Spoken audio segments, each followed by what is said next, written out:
Om Namah Shivaya. Hello everyone. My name is Smita Khandelwal. I am astrologer and vastu consultant. आज मैं आप लोगों के साथ में जिस टॉपिक के ऊपर बात करने आई हूँ वो टॉपिक है जन्म कुंडली के अनुसार रत्नों का प्रभाव. ये जो मेरा टॉपिक रहेगा वो 3 to 4 पार्ट्स में रहेगा क्योंकि थोड़ा लंबा टॉपिक है. तो ये जो टॉपिक है मैं 3 to 4 पार्ट्स में कवर करूंगी. आज मैं आप लोगों से जो बात करूंगी वो बात करूंगी रत्नों के बारे में ही. इसमें ये बात करेंगे हम कि जन्म कुंडली के अनुसार किन हाउसेस का जो रत्न है वो धारण किया जाता है. नॉर्मली किन हाउसेस का रत्न धारण किया जाता है और कितने कैरेट का रत्न जो है वो धारण करना चाहिए उसके बारे में बात करेंगे. देखिए, ग्रहों का शुभ प्रभाव प्राप्त करने के लिए ही रत्नों को धारण किया जाता है. इंपॉर्टेंट ये होता है कि जन्म कुंडली का विश्लेषण करके ही, जन्म कुंडली के अंदर अच्छी तरह पता करके ही कि आपके कौन से ग्रह आपको अच्छा रिजल्ट दे रहे हैं, कौन से आपको खराब रिजल्ट दे रहे हैं, कौन से अशुभ ग्रह हैं, कौन से शुभ ग्रह हैं, वो सब पता होना जरूरी होता है. तो विश्लेषण के बाद ही ग्रहों के अनुसार रत्नों को धारण किया जाना चाहिए. तो रत्नों का चुनाव करते समय इसलिए सावधानी रखना बहुत ज्यादा जरूरी होती है. जन्म कुंडली के अंदर त्रिकोण जो होता है वो बहुत इंपॉर्टेंट होता है. त्रिकोण जो होता है, त्रिकोण मतलब लग्नेश आपका पंचमेश और जन्म कुंडली का नवमेश, ये जो त्रिकोण बनता है ये बहुत इंपॉर्टेंट होता है. इसलिए जब रत्न धारण किए जाते हैं तो त्रिकोण को बहुत इंपॉर्टेंस दिया जाता है. लग्नेश का जो रत्न है वो धारण करना बहुत अच्छा माना जाता है. पंचमेश का जो रत्न है उसे धारण करना बहुत अच्छा माना जाता है. और आपकी जन्म कुंडली के अंदर जो नवमेश है, 9th हाउस, उसका जो रत्न है उसे धारण करना जो है बहुत अच्छा माना जाता है. क्योंकि लग्नेश जो है वो आप स्वयं हैं. तो अगर हेल्थ से रिलेटेड प्रॉब्लम आ रही है तो लग्नेश इंपॉर्टेंट हो जाता है. अगर विद्या में रुकावट आ रही है, संतान संबंधी परेशानी आ रही है तो पंचमेश इंपॉर्टेंट हो जाता है कहीं ना कहीं. और अगर आपका भाग्य का आपको सपोर्ट नहीं मिल रहा, भाग्य का आपको साथ नहीं मिल रहा, कहीं ना कहीं हर कार्य में रुकावट आ रही है, अगर आप उच्च शिक्षा प्राप्त करना चाहते हैं तो नवमेश कहीं ना कहीं जो है वो इंपॉर्टेंट हो जाता है. तो इन बातों का ध्यान रखना बहुत जरूरी हो जाता है. तो इसमें जो इंपॉर्टेंट है उस बात को समझिए कि जो ग्रह आपकी जन्म कुंडली के अंदर निर्बल हैं और अस्त हैं, उनका जो रत्न है वो धारण करना चाहिए. हमेशा इस बात का ध्यान रखें कि जो निर्बल है या अस्त है उनका रत्न धारण करें, चाहे वो लग्नेश का हो, फिर पंचमेश का हो या नवमेश का हो. ठीक है. इसके अलावा जन्म कुंडली के अंदर जो भी ग्रह आपके मारक हैं, बाधक हैं या शत्रु हैं. शत्रु क्या हुए कि आपका जो लग्नेश है उसके जो शत्रु ग्रह हुए, वो जो ग्रह हैं उनका रत्न जो है उसे कभी भी धारण ना करे. इस बात का ध्यान रखना चाहिए.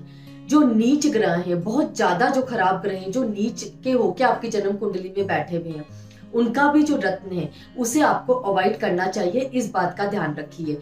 आपकी जन्म कुंडली के 6, 8 और 12 ये जो घर होते हैं, इन घरों से रिलेटेड जो भी रत्न हैं उन रत्नों को भी धारण ना करें. इस बात का बहुत सावधानी रखना पड़ती है इन चीजों के बारे में, क्योंकि आप इस बात को ध्यान समझ सकते हैं जन्म कुंडली से, क्योंकि उसमें भी 6 और 8 और 12 का जो रत्न है वो इसलिए ना किया जाता है क्योंकि कहीं ना कहीं ये हाउसेज जो होते हैं वो जन्म कुंडली के अंदर अच्छे हाउसेस नहीं माने जाते हैं. तो बहुत सोच समझ के रत्नों को धारण करना है इन हाउसेस के. ठीक है. इसके अलावा 6, 8, 12 तो आपको कहीं ना कहीं इन हाउसेस को अवॉइड करना ही चाहिए. बाकी आपकी अंतरदशा क्या चल रही है ना, महादशा क्या चल रही है, अंतरदशा क्या चल रही है, उस पर भी कई बातें जो है वो डिपेंड करती हैं.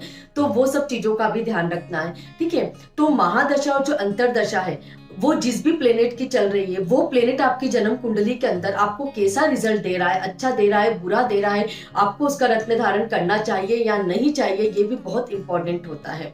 ठीक है. अब है कि नेक्स्ट कि लग्नेश बहुत इंपॉर्टेंट. तो लग्नेश के जो विरोधी रत्न हैं है ना, उन्हें कभी भी धारण ना करिए. इस बात का बहुत ध्यान रखना जरूरी है. कई बार ये गलतियां बहुत ज्यादा होती है कि लग्नेश के विरोधी रत्न धारण कर लिए जाते हैं, तो उससे भी कहीं ना कहीं प्रॉब्लम जो है वो स्टार्ट हो जाती है लाइफ के अंदर.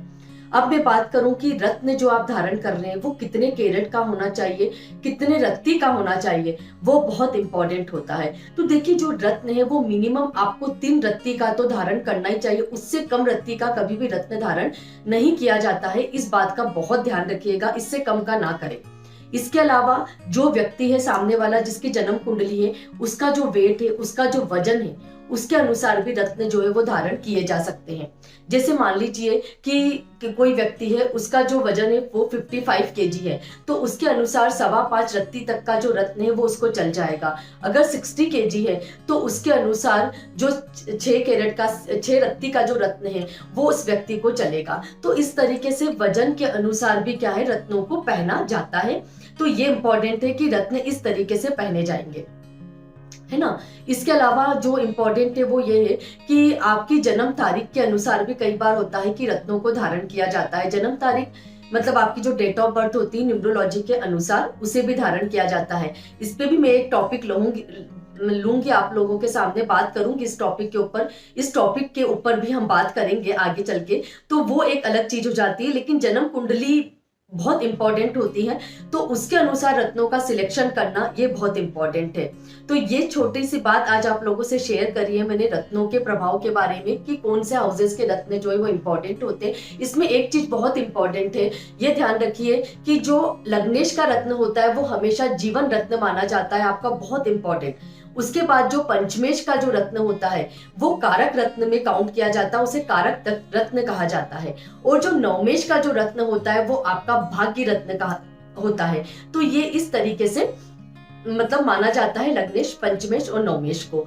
तो ये था मेरा आज को वीडियो। अगर आपको मेरा वीडियो अच्छा लगा हो तो शेयर और कमेंट जरूर कीजिएगा। Thank you so much, have a good day. ओम नमः शिवाय।